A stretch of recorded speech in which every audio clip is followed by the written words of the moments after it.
Sino-sino yung mga police general na nandun sa operation sa Novotel?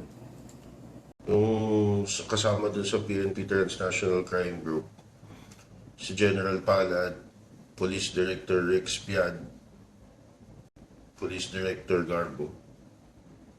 Sino ang bumakap sa kanila na mga senador?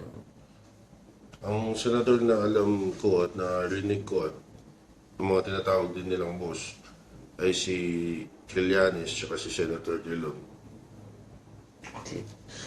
Dito sa pinakita mong diagram, paano nagiging order sa COMELEC at anong utos sa COMELEC at sinong inuutusan doon? Sinong nag-uutos? Ang doon sa dalawang nabanggit ko kanina na ang dalawang nag-aasikaso ng pandaraya na ito ay si Ochoa at saka si 25.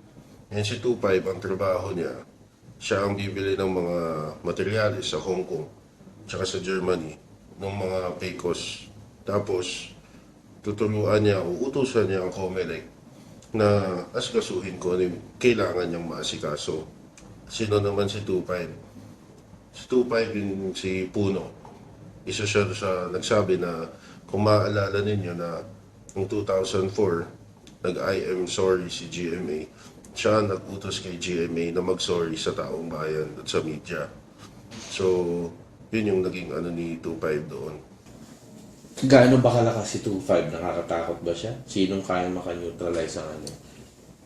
Ang alam ko, isang tao lang ang pwede mag-neutralize kay 25. At yun si Madam Imelda Marcos.